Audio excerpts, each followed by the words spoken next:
Hello everyone, welcome back to channel. देखिए 2019 में lower परीक्षा का जो मेंस का पेपर हुआ था वो 21 अक्टूबर 2021 को हुआ था और इसका रिज़ल्ट लगभग 2022 में आ गया था। तो इसमें हमें ये देखना है जो प्रेजेंट टाइम का हमारा नया सिलेबस है, नए सिलेबस में जो इसमें टॉपिक कॉमन थे, सिर्फ जीएस का पोर्शन, कंप्यूटर का पोर्शन कॉमन था, तो उससे कैसे क्वेश्चन बने थे और कैसे क्वेश्चन अब नए पेपर में आ सकते हैं, तो यही हमें देखना है। इसीलिए हम 2 दिन से पीवाईक्यू सॉल्व कर रहे हैं। इससे ये अंदाज़ा लगेगा कि नए परीक्षा में हमें जाने से पहले कौन से टॉपिक कवर करने हैं। जनरल इंटेलिजेंस इस पेपर में नहीं आएगा तो इस टॉपिक को हम छोड़ देंगे, लेकिन इसके बाद जो मैथ में दिया गया है आपका डीआई ज़रूर पूछा जाएगा, इसको आप ज़रूर कर लीजिएगा। जैसे ये डीआई दिया गया है, डीआई पिछले भी पेपर में आता था 5 नंबर का, इस बार जो डीआई रखा गया है वो 10 नंबर का रखा गया है, तो डीआई करना कंपलसरी है। बिना डीआई के मैथ में नंबर पक्के नहीं हो पाएंगे। फिर हम बात करते हैं जनरल नॉलेज की। जनरल नॉलेज में देखिए पहला क्वेश्चन इसमें दिया गया है। इससे पहले मैंने लेखपाल के लिए 40 क्लासेस कराई थी। 40 क्लासेस में 40 से 50 क्वेश्चन आपके फंसे थे। अगर आपने लेक्चर नहीं देखे तो आप देखेंगे तो समझ जाएंगे कि किस क्वेश्चंस की मैं बात कर रहा हूँ। As it is computer, GK और जो भी टॉपिक मैंने साइंस एंड टेक इन्वायरमेंट के कराए हैं उन सब से क्वेश्चन आए हैं। यूपी जीके का जो मैराथन कराया था, लगभग 1 घंटे का मैराथन था, उस 1 घंटे के मैराथन से आपको 2 से 3 क्वेश्चन देखने को मिल गए। अगर 1 घंटे की मेहनत से आपको 3 क्वेश्चन मिल रहे हैं तो ये बहुत ही अच्छा होता है। तो अगर आपने उसको नहीं देखा है, प्लेलिस्ट में जाकर देख सकते हैं। कंप्यूटर के भी सारे वीडियोज़ मिल जाएंगे और यूपी जीके के भी। पहला क्वेश्चन देखिए क्या था। आपकी कक्षा में मान लीजिए आपके बगल में बैठा एक सबसे अच्छा दोस्त अचानक बीमार पड़ जाता है, उसे तेज़ बुखार है, सांस लेने में दिक्कत है, तो आप क्या करेंगे? तो आप क्या करेंगे, इन्फॉर्म करेंगे स्कूल के अधिकारियों को ताकि तत्काल उपाय किया जा सके। उसके बाद उसके माता पिता को भी सूचित करेंगे। अब ये क्वेश्चन किस टाइप के हैं? ये कम्युनिकेशन के क्वेश्चन हैं, ठीक है। एक टॉपिक होता था कम्युनिकेशन, उसके क्वेश्चन है ये। स्पष्ट संदेश भेजने के लिए महत्वपूर्ण लिखना, बोलना, पढ़ना और शारीरिक हाव भाव जैसे कौशल क्या कहलाते हैं? देखिए कम्युनिकेशन स्किल, संप्रेषण कौशल, यही टॉपिक है। इसके 3-4 क्वेश्चन आते ही थे, अभी भी क्वेश्चन पूछे जा सकते हैं इसके। ऐसा नहीं है कि वो एक्चुअली ये जो टॉपिक होता है ये सब सिलेबस में कॉमन रहता है, तो ये पूछे जा सकते हैं। परीक्षा हॉल में प्रवेश करने से पहले आपके पीछे बैठने वाला आपका मित्र आपको ऐसे बैठने के लिए कहता है कि वह उन उत्तरों की नकल कर सके जो उसे नहीं आते हैं, तो आप क्या करेंगे? अपने दोस्त को विनम्रता से बताएंगे कि आप मदद नहीं कर पाएंगे, क्योंकि अगर आप पकड़े जाएंगे तो दंडित होने का क्या है, डर है। फिर उसके बाद लॉजिक बम। लॉजिक बम एक कोड है, ठीक है। इसके लिए मेन जो इसका तात्पर्य है वो क्या है, तो यह है घुसपैठियों द्वारा मालवेयर में अंतर्विष्ट कोड है। Who is considered as the father of modern computer. Modern computer का जनक किसे कहा जाता है? मैं पहले उसमें कवर करा चुका हूँ कंप्यूटर के लेक्चर में, अगर आपने नहीं देखा है। Charles Babbage. Which of the following is not a block device. Block device इसमें से कौन सी नहीं है? तो कौन सी नहीं है? रैम। रैम का फुल फॉर्म होता है रैंडम एक्सेस मेमोरी। फिर एसएसडी का पूरा नाम क्या है? एसएसडी का मतलब होता है solid state drive. Solid state drive. Internet में प्रोसेस टू प्रोसेस संचार के लिए निम्न में से कौन से प्रोटोकॉल का यूज किया जाता है? तो कौन से प्रोटोकॉल का यूज़ करते हैं? ट्रांसपोर्ट लेयर प्रोटोकॉल का यूज़ करते हैं। निम्न में से क्या वायरलेस संचार की गुणवत्ता को प्रभावित नहीं करता है? मतलब वायरलेस कम्युनिकेशन की क्वालिटी पर इफेक्ट नहीं डालता है। क्या होता है? Signal attenuation. सिग्नल अटेन्युएशन, इसको याद रखिए। निम्न में से कौन सी निम्न पावर लोकल एरिया वायरलेस संचार तकनीक है? तो उसको बोलते हैं ईथरनेट। ईथरनेट एक केबल होती है, इसके थ्रू हम लोकल एरिया में क्या करते हैं, आपका नेटवर्क जो भी है वो प्रोवाइड करते हैं। इसकी अभिकल्पना 1973 में बॉब रॉबर्ट मैटकॉफ ने की थी। वह उद्योग जो खनिजों का उपयोग कच्चे माल के तौर पर करते हैं कहलाते हैं, ठीक है। क्या कहलाते हैं? मिनरल बेस्ड इंडस्ट्रीज, खनिज आधारित उद्योग। फिर इसके बाद बात करते हैं निम्न में सीआरटी। सीआरटी का फुल फॉर्म क्या है? Cathode ray tube. क्या नाम है? Cathode ray tube. फिर निम्न में से बायोस की भूमिका का वर्णन क्या कौन करता है? तो बायोस मतलब तो फुल फॉर्म याद होना चाहिए, बेसिक इनपुट आउटपुट सिस्टम होता है, और इसका जो मेन काम होता है, यह एक प्रोग्राम है जो रोम से निष्पादित होता है जब कंप्यूटर शुरू करते हैं। जब कंप्यूटर में स्टार्ट करते हैं तो मेन यही वर्क करता है इसको प्रॉपर शुरू करने में। The lower blocks in block mountains are, जो ब्लॉक माउंटेन होते हैं जैसे सतपुड़ा है, विंध्य पर्वत है, तो ये ब्लॉक माउंटेन है। तो इनमें निम्नतर खंड, एक देखिए ये ऊंचा खंड हो गया, एक ये नीचा खंड हो गया। तो नीचे खंड की बात की जा रही है, इसको क्या बोलते हैं, इसको बोलते हैं हॉस्ट। क्या बोलते हैं, हॉस्ट।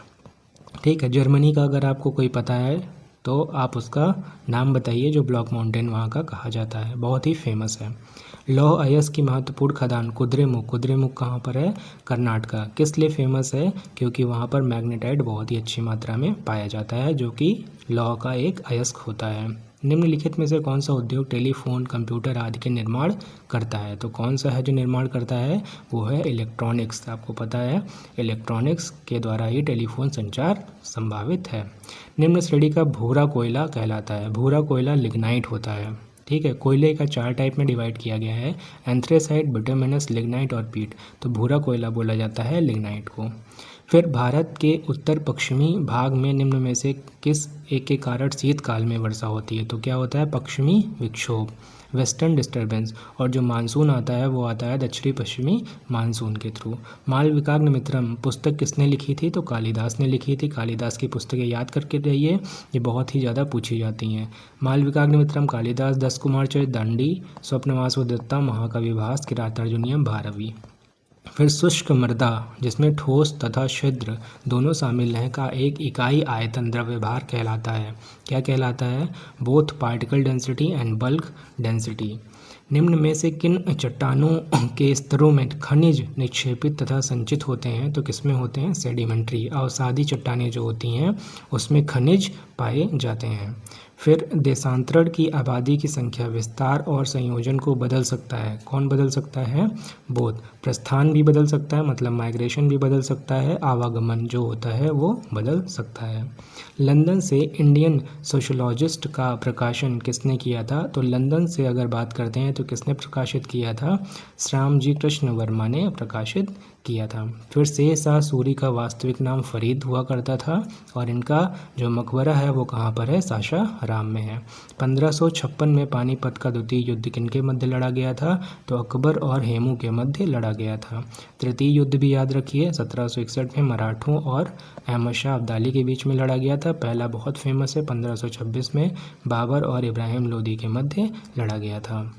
1908 में मुजफ्फरपुर में न्यायाधीश किंग फोर्ड्स की हत्या करने का प्रयास किसने किया था, तो बम फेंका था किसने, प्रफुल्ल चाकी और खुदीराम बोस ने।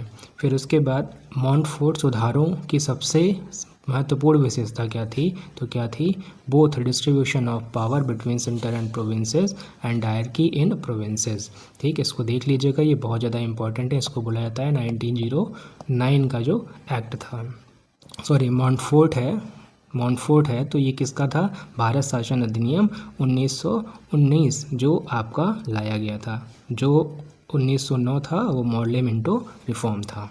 फिर गांधी के सत्याग्रह के सिद्धांत के संदर्भ में निम्न में से क्या सत्य नहीं है, क्या सत्य नहीं है, परहेज सत्य नहीं है। चंपारण सत्याग्रह का नेतृत्व किसने किया था, महात्मा गांधी ने किया था, 1917 में किया था। पूना समझौता किसके किसके बीच में हुआ था, तो अम्बेडकर और गांधी के बीच में ये हुआ था। फिर इसके बाद वर्ष 2020-21 में भारत का कुल स्टील निर्यात कितना था, तो आप 20-21 मत याद करिए, अगर आप देख के जाना चाहते हैं 2024-25 का देख के जाइएगा, ये करंट का क्वेश्चन है, इसको अभी हम छोड़ देते हैं।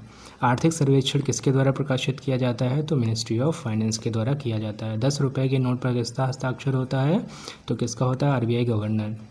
1 रुपये के नोट पर वित्त सचिव का होता है, बाकी हर एक नोट पर आरबीआई गवर्नर का ही होता है। निम्न में से बैंक और उसके उद्देश्य का कौन सा संयोजन नहीं है, कौन सा संयोजन नहीं है, आरआरबी कृषि अर्थ प्रबंध नहीं है। क्षेत्रीय ग्रामीण बैंक कब बना था, 1975 में, ये याद रखिएगा। सर्व शिक्षा अभियान का उद्देश्य किस आयु समूह के बच्चों में शिक्षा को प्रोत्साहित करना था, तो 6 से 14 वर्ष के बीच में। कौन से फंडामेंटल राइट या कौन से डीपीएसपी के आर्टिकल में इसको बताया गया है, अगर आपको पता है तो कमेंट करके बताइए। कौन सा संगठन ऑपरेशन ग्रीन को कार्यान्वित करता है, तो नाफेड करता है। पूरा नाम याद रखिए, national agriculture cooperative marketing federation of India. ठीक है, इसके बाद अगला क्वेश्चन देखते हैं। अगला क्वेश्चन है हमारा, निम्न में से कौन सा भारतीय अर्थव्यवस्था में सर्वाधिक श्रम अवशोषक क्षेत्र है? सबसे ज़्यादा लेबर किस में लगता है? प्राइमरी सेक्टर, जो कृषि से संबंधित होता है। ठीक है, उसके बाद मानव पूंजी का निवेश किसके द्वारा किया जाता है? ऑल ऑफ थ्री, मतलब एजुकेशन, प्रशिक्षण, चिकित्सा, रेख सब में किया जाता है। NFWP का फुल फॉर्म आपसे पूछा गया है, national food for work programme. ठीक है, 2004 में देश के 150 पिछड़े जिलों में शुरू किया गया था। फिर राज्य सरकारों का संवैधानिक प्रमुख कौन होता है? राज्य सरकारों में संवैधानिक जो प्रमुख होता है वो हमारा गवर्नर होता है। केंद्र में कौन होता है? राष्ट्रपति होता है। भारतीय संविधान की दी गई निम्न किस अनुसूची में दल बदल विरोधी कानून संबंधी प्रावधान शामिल हैं? दल बदल किस में है? 10th शेड्यूल में है। ठीक है, इसके बाद बात करते हैं अगर तो सूची 1 और सूची 2 में प्रोहिबिशन लगाया गया था। प्रोहिबिशन की बात की गई है कि वो सब आपके आर्टिकल नहीं है, फंडामेंटल राइट्स है। फंडामेंटल राइट्स आपको पता होने चाहिए, ये ऐसा कुछ नहीं है, आप मैच कर लेंगे। जैसे अस्पृश्यता से है, ये लेबर फोर्स से रिलेटेड है। फिर ये जनजाति भेदभाव से है, लिंग, कास्ट, इन सब पे भेदभाव नहीं कर सकते हैं। और ये गिरफ्तारी के संरक्षण के विरुद्ध में है। फिर संविधान सभा का प्रथम अधिवेशन कब हुआ था? तो 9 दिसंबर 1946 को हुआ था। भारतीय संविधान की प्रस्तावना का मूल उद्देश्य किसे सुरक्षित करना है? तो किसे सुरक्षित करना है ये आप पढ़ लीजिएगा। प्रस्तावना बहुत ही इंपॉर्टेंट होती है। डिग्निटी, व्यक्ति की गरिमा तथा राष्ट्र की एकता तथा अखंडता को। निम्न में से कौन सा एक बहुमुख्य सिद्धांत है जिस पर संसदीय प्रणाली संचालित होती है? कौन है? कार्यपालिका तथा विधायिका के प्रति उत्तरदायित्व। जो कार्यपालिका होती है उसका विधायिका के प्रति उत्तरदायित्व होता है। फिर भारत जैसे देशों के लिए उपयुक्त संघवाद का श्रेष्ठ रूप क्या है? तो श्रेष्ठ रूप जिसको बोलते हैं सहकारी संघवाद, कोऑपरेटिव फेडरलिज्म। ठीक है, इसको जी ऑस्टिन ने भी कहा था। फिर निम्न में से कौन संसद सदस्यों की अयोग्यता के संबंध में निर्णय लेता है? तो कौन लेता है? इलेक्शन कमीशन, निर्वाचन आयोग। ठीक है, आर्टिकल भी याद कर लीजिएगा 103। फिर दुधवा राष्ट्रीय उद्यान कौन से में है? ये पूछा गया था अभी, लखीमपुर खीरी। ये लेखपाल के पेपर में आया भी था, आप देखिएगा, ये पूछा गया था।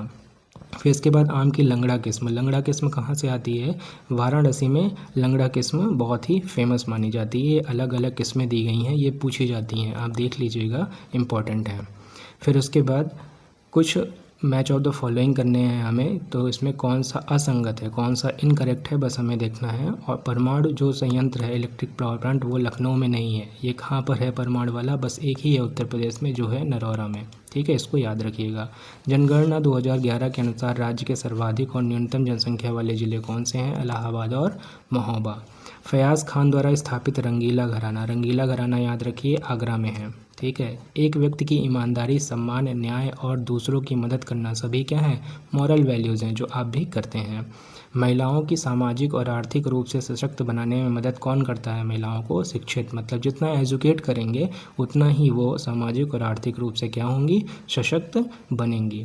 प्रेजेंट टाइम अगर आप देखिएगा तो रमन मैसेसे पुरस्कार किसको मिला है? अगर आपको पता है तो कमेंट करके बताइए। नेता को हमेशा क्या करना चाहिए? उद्देश्य को ध्यान में रखते हुए नेतृत्व करना चाहिए। जैसे प्रेजेंट टाइम में जो भी नेतृत्व चल रहा है वो बहुत ही अलग टाइप का है। टॉक्साफेन कीटनाशी के रूप में कार्य करता है। कौन कार्य करता है? स्टमक पॉइजन, उदर विष बोलते हैं इसको। निम्न में से किस संकेंद्रित जैविक खाद में फास्फोरस की मात्रा सर्वाधिक होती है? तो किसमें होती है? फिश गुआनो। ठीक है, निम्न कंद फसलों में से किसे गरीब का मित्र कहा जाता है? तो गरीब का मित्र आलू को कहा जाता है। निम्न में से कौन सा एक वृद्धि अवरोधी नहीं है? मतलब वृद्धि अवरोधी नहीं है, तो ऐसा कौन सा फर्टिलाइजर है? Maleic hydrazide. ठीक, इसको याद रखिएगा, पूछा जा सकता है कृषि में। Which of the following is often cross pollinated crops? प्रायः पर परागित होती है। पर परागित कौन होती है? शोरगम पर परागित होती है, इसको याद रखिएगा। बोंदो मिश्रण किसके द्वारा खोजा गया था? तो प्रोफेसर मिलर डेट। ठीक है, फिर इसके बाद आलू पर्ण वेलन विषाणु द्वारा प्रेषित होता है। कौन से विषाणु द्वारा प्रेषित होता है? तो इसका नाम याद रखिएगा, एफिड्स। क्या नाम है? एफिड्स। निम्न मशरूम प्रकारों में कौन सा एक भारत के कुल उत्पादन में प्रमुख योगदान देता है? कौन सा है? White button mushroom. मशरूम के अलग अलग टाइप होते हैं। फिर इसके बाद किस भारतीय राज्य में एशिया का सबसे लंबा द्रुत गति परीक्षण मार्ग नाट्रेक्स अवतरित हुआ था? तो कहाँ पर हुआ था? मध्य प्रदेश में। ये करंट का क्वेश्चन है, अगर ऐसा कुछ करंट में आता है तो आप याद करके जाएंगे। अंतः प्रजनन अवनति ज़्यादातर इसमें अवलोकित होती है, किसमें होती है? सेल्फ पॉलिनेटेड क्रॉप्स में, स्वपरागित फसलों में। फिर निम्न में से किस देश में पेपल ने संयुक्त राज्य अमेरिका के बाहर क्रिप्टो करेंसी सेवाओं का प्रथम अंतर्राष्ट्रीय विस्तारण शुरू किया है? तो अब पूछा जा सकता है किसने शुरू किया था? तो किसने किया था? यूनाइटेड किंगडम ने। निम्न में से कौन सी कोविड-19 वैक्सीन डीएनए आधारित थी? बहुत ज़्यादा क्वेश्चन ये सब चले थे, तो ये याद रखिएगा, जायकोव डी। फिर इसके बाद बिजनेस ब्लास्टर्स प्रोग्राम किस राज्य या केंद्र शासित प्रदेश ने लॉन्च किया था? तो दिल्ली अपनी राजधानी। किस राज्य में राष्ट्रीय राजमार्ग पर आईएफ एयरक्राफ्ट के लिए भारत की सर्वप्रथम आपातकालीन लैंडिंग सुविधा निर्मित हुई है? तो आपको पता है, राजस्थान। इसके बाद है सुजलाम अ 100 डे कैंपेन, 100 दिवसीय अभियान है, किस मंत्रालय ने शुरू किया था? तो जल शक्ति मंत्रालय ने इसको शुरू किया था। विश्व रोगी सुरक्षा दिवस कब मनाया जाता है? तो 17 सितंबर को मनाया जाता है। 17 सितंबर को और क्या मनाया जाता है? विश्वकर्मा दिवस भी होता है। 13वें ब्रिक्स सम्मेलन, ये करंट का क्वेश्चन है, अगर आप याद करने जाइए तो प्रेजेंट टाइम का जो ब्रिक्स सम्मेलन हुआ था 2025 में, वो शायद ब्राज़ील में हुआ था, इसको याद करके जाइएगा आप। फिर इसके बाद प्रतिष्ठित 10 ईयर दुबई गोल्डन ऊर्जा प्राप्त करने वाले विश्व में प्रथम प्रोफेशनल गोल्फर कौन बने हैं? तो कौन बने? जीव मिल्खा सिंह। पैरालंपिक्स में 2 पदक जीतने वाली प्रथम भारतीय महिला कौन बनी? प्रथम भारतीय महिला जिन्होंने पैरालंपिक्स में 2 पदक जीते हैं, कौन है? अवनी लेखरा। ये शूटिंग में आती हैं, ठीक, इनको याद रखिएगा। देखिए ये दिया गया है शूटर, तो ये शूटिंग करती हैं। ये ऐसे क्वेश्चन बनेंगे ही बनेंगे पेपर में, जीएस के पोर्शन से ऐसे क्वेश्चन बनेंगे। अब हम अपनी क्या शुरू करेंगे? प्रॉपर क्लासेस, और उसका नाम होगा अधिकारी सीरीज़। अधिकारी बनने जा रहे हैं तो अधिकारी सीरीज़ आप फॉलो करिए। लोअर पीसीएस के लिए यहाँ जितना कराया जाएगा पॉइंट टू पॉइंट होगा, पूरा सब्जेक्ट कवर कराया जाएगा विद अच्छे से, मतलब डिजिटल और इन्फोग्राफिक नोट्स के साथ, विद PYQ। प्रॉपर चैनल को फॉलो करिए, एक भी लेक्चर मिस मत करिए, पेपर से पहले आपका पूरा सिलेबस कवर हो जाएगा। चैनल पे नए हैं तो ज्वाइन करिए, सपोर्ट करिए। Thank you.